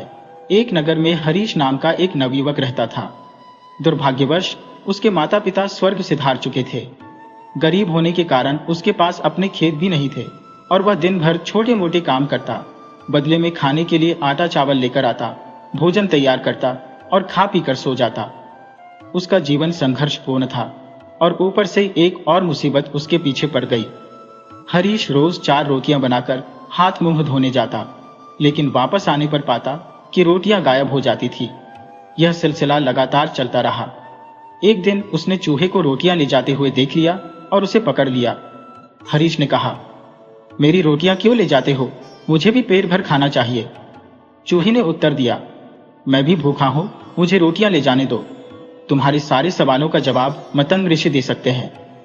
हरीश ने पूछे, वे कौन है?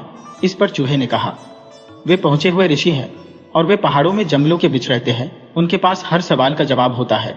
उनसे मिलो और अपने सारे सवाल उनसे पूछना, वो तुम्हें सब बता देंगे और तुम्हारा उद्धार करेंगे।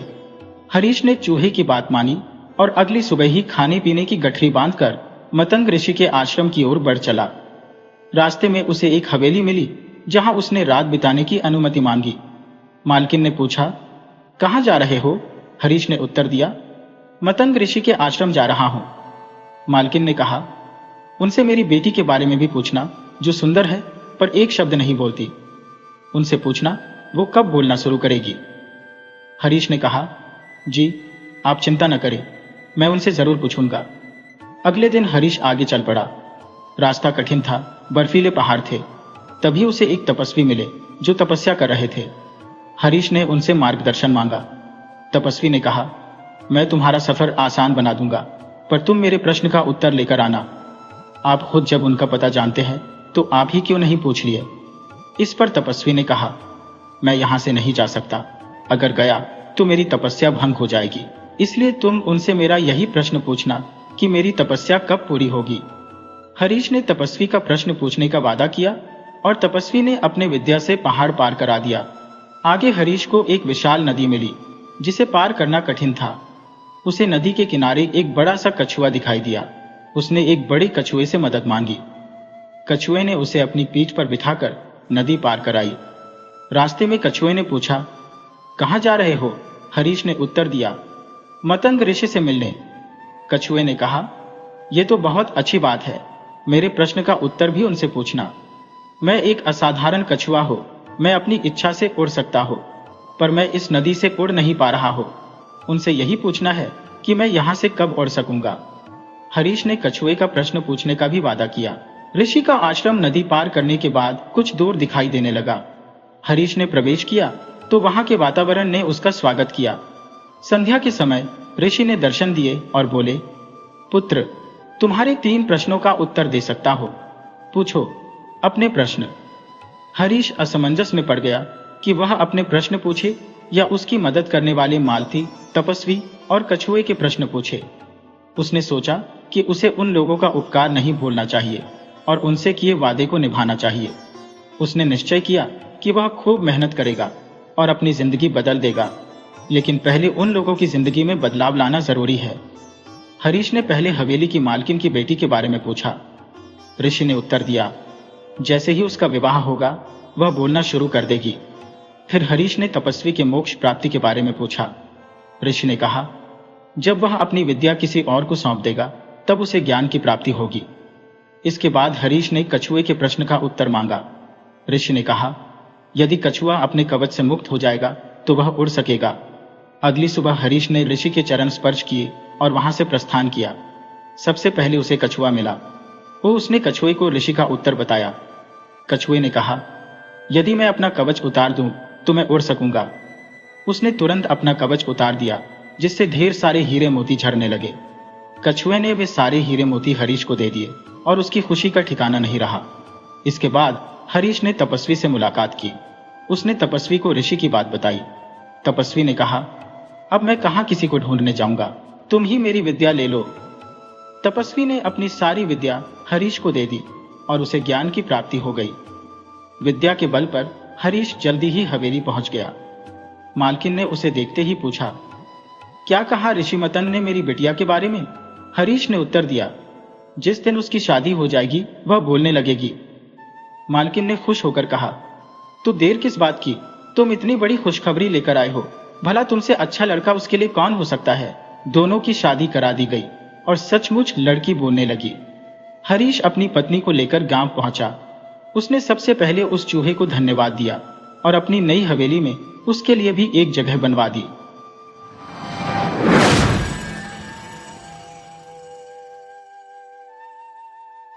यह कथा बहुत पुरानी है। पंडित बलराम शास्त्री अपनी धर्मपत्नी माया के साथ एक छोटे से गांव में निवास करते थे। माया की अरसे से एक हार की प्रबल अभिलाषा थी। उन्होंने अनेकों बार पंडित जी से हार की मांग की थी, किंतु पंडित जी हर बार टाल देते थे। वे स्पष्ट शब्दों में कहते थे कि उनके पास इतने पैसे नहीं हैं। पंडित जी अपने तर्कों से हमेशा अपनी बात को सही साबित करने की कोशिश करते थे। वे कहते थे कि गहनों का कोई फायदा नहीं होता, यह धातु तो अच्छी भी नहीं है। अगर इसे सुनार के पास ले जाओ तो वह इसकी बहुत कम कीमत देगा। सबसे बड़ी बात यह है कि गहने घर में रखना चोरों को निमंत्रण देने जैसा है। थोड़ी देर की सजावट के लिए इतनी मुसीबत मोल लेना बुद्धिमानी नहीं है। बेचारी माया तर्क शास्त्र में पारंगत नहीं थी, इसलिए वह पंडित जी की बातों के आगे निरुत्तर हो जाती थी। पड़ोसियों को देख देख कर उसका मन और दुखी हो जाता था, पर वह अपना दुख किससे कहे। पंडित जी अगर ज्यादा मेहनत करने के योग्य होते तो यह मुश्किल हल हो जाती, पर वे आलसी थे। अधिकांश समय भोजन और विश्राम में ही बीतता था। माया की बातों को सुनना उन्हें मंजूर था, लेकिन उनकी नींद में कोई कमी नहीं आती थी। एक दिन पंडित जी पाठशाला से लौटे तो देखा माया के गले में एक सोने का हार जगमगा रहा था। हार की चमक से माया के मुख का तेज और बढ़ गया था। पंडित जी ने माया को इतना सुंदर कभी नहीं देखा था। उन्होंने पूछा, यह हार किसका है? माया ने कहा, पड़ोस में जो बाबूजी रहते हैं उन्हीं की स्त्री का है। आज उनसे मिलने गई थी। यह हार देखा तो मुझे बहुत पसंद आया। तुम्हें दिखाने के लिए यह हार पहनकर चली आई।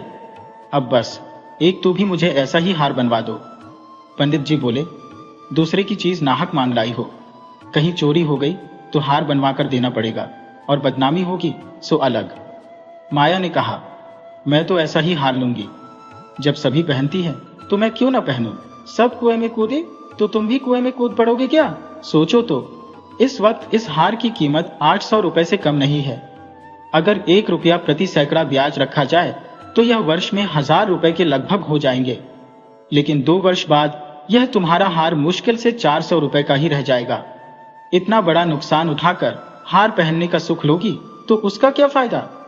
पंडित जी ने कहा, तुम ऐसा करो, यह हार वापस कर दो और भोजन कराओ और आराम से सो जाओ। यह कहते हुए पंडित जी बाहर चले गए। रात्रि में पंडित जी आंगन में सोते थे। एक रात माया ने चीख पुकार मचाई, चोर चोर, घर में चोर घुस आया है, मुझे घसीट कर ले जा रहा है। पंडित जी हड़बड़ाकर जाग गए और बोले, कहाँ है? दौड़ो दौड़ो। माया ने कहा, मेरी कोठरी में गया है, मैंने उसकी परछाई देखी थी। लालटेन लाओ और मेरी लकड़ी भी उठाकर लाना। इतने में कई लोग पंडित जी के घर के बाहर इकट्ठा हो गए और पूछने लगे, चोर कहाँ है पंडित जी? पंडित जी ने उत्तर दिया, कोई से बंद पड़ी है क्या? माया ने कहा, नहीं नहीं, खपरेल पर से उतरे हैं। मेरी नींद खुली तो कोई मेरे ऊपर झुका हुआ था। हाय रे, यह तो हार ले गया। पहने पहने ही सो गई थी, मुझे गले से ही निकाल लिया। हाय भगवान। पंडित जी बोले, तुमने हार उतार कर वापस ना किया था? माया ने कहा, मैं क्या जानती थी कि आज ही मुसीबत सिर पर पड़ने वाली है। हाय भगवान। पंडित जी ने कहा, अब हाय करने से क्या होगा, अपने कर्मों को रो। इसीलिए कहता था कि सभी घड़ी बराबर नहीं होती, न जाने कब क्या हो जाए। अब आई समझ में मेरी बात। इतने में पड़ोसी लालटेन लेकर वहां पर पहुंच गए। घर का कोना कोना देखा, क्यारियां देखी, छत पर भी चढ़कर देखा, शौचालय में झांका, पर कहीं भी चोर का कोई अता पता नहीं था। एक पड़ोसी ने कहा, किसी जानकार आदमी का काम है। दूसरे ने कहा, बिना घर के भेदी के कभी भी चोरी नहीं होती। और कुछ तो नहीं ले गया चोर? माया ने कहा, और तो कुछ नहीं गया, बर्तन सब पड़े हुए हैं, संदूक भी बंद पड़ा है। निगोड़ी को ले जाना ही था तो मेरी चीजें ले जाता, पराई चीज लेकर क्यों चला गया? अब मैं भगवान को क्या मुंह दिखाऊंगी? पंडित जी बोले, अब कहने का मजा मिल गया ना। हाय भगवान, इस मुसीबत से बचाएं। पंडित ने कहा, कितनी बार तो मैंने समझाया, पर तुम ना मानी। बात की बात में 800 रुपए निकल गए। अब देखो भगवान कैसे लाज रखते हैं। अब आगे मेरे घर का एक एक दिन का चूर्ण कर ले जाते हैं तो मुझे इतना दुख ना होता। अभी बेचारी पड़ोसन ने नया हार ही बनवाया था। पंडित जी बोले, क्या मालूम है, पड़ोसन तो लेती थी। माया ने कहा कि घर में चोरी हो गई है। क्या लेंगी वह अब? उनके लिए कोई चोरी थोड़ी ना करने जाएंगे हम। पंडित जी ने कहा, तुम्हारे घर से चीज गई है, तुम्हें ही देनी पड़ेगी। उन्हें इससे क्या मतलब कि कोई चोर ले गया है या तुमने उठाकर रख लिया। तो इतने रुपए कहां से आएंगे? माया ने कहा, कहीं ना कहीं से तो आएंगे ही, नहीं तो लाज कैसे बचेगी। मगर तुमने यह बड़ी भूल कर दी। मुझे क्या पता था, मेरी अक्ल तो घास चरने गई थी, जो इस छोटे से सुख के लिए मैंने इतनी मुसीबत मोल ले ली। मैं ही अभागिन हूं। पंडित जी ने कहा, अब पछताने से क्या होगा और अपने आप को कोसने का क्या फायदा। चुप होकर बैठो और सीन से कह दो कि तुम्हारी चीज जब तक लौटा न देंगे तब तक चैन से नहीं बैठेंगे। अब पंडित जी को प्रतिदिन यही चिंता सताने लगी कि किस प्रकार पड़ोसन को संतुष्ट किया जाए। उन्होंने सोचा कि अपने ब्राह्मण होने के गर्व को सस्ते में बेचना अनुचित है। आलस्य त्याग कर उन्होंने धनार्जन का संकल्प लिया। अगले 6 महीनों तक उन्होंने दिन रात की परवाह नहीं की। दोपहर की नींद छोड़ दी और रात को भी देर तक जागते रहे। पहले वह केवल एक पाठशाला में पढ़ाते थे, अन्य कार्य करना उन्हें ब्राह्मण धर्म के विपरीत लगता था। परंतु अब वह पाठशाला के बाद शाम को भगवत कथा करने लगे और रात 11-12 बजे तक जन्म कुंडलियां, वर्षफल आदि बनाने लगे। प्रातःकाल मंदिर में जाकर दुर्गा जी का पाठ करते। उनकी पत्नी माया को अब चिंता होने लगी। उसने सोचा, इतनी मेहनत से कहीं वह बीमार न पड़ जाए तो समस्या बढ़ जाएगी।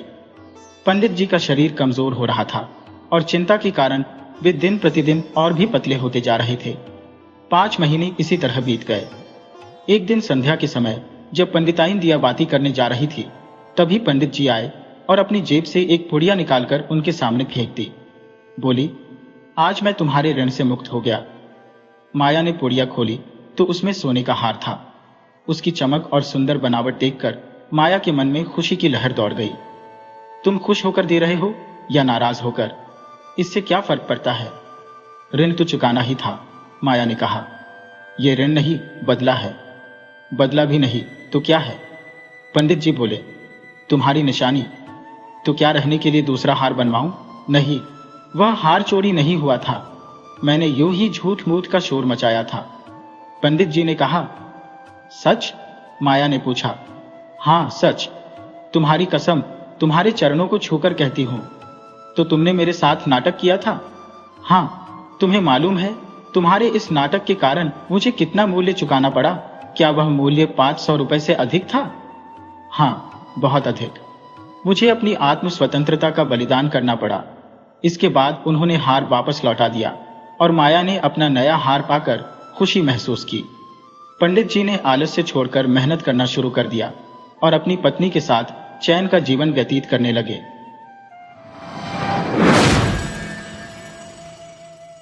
वीडियो अच्छी लगी हो तो इसे लाइक करें और ऐसी ही मज़ेदार कहानियों के लिए चैनल को सब्सक्राइब करें और बेल आइकन दबाएं। ज़्यादा से ज़्यादा अपने दोस्तों को शेयर करें। धन्यवाद।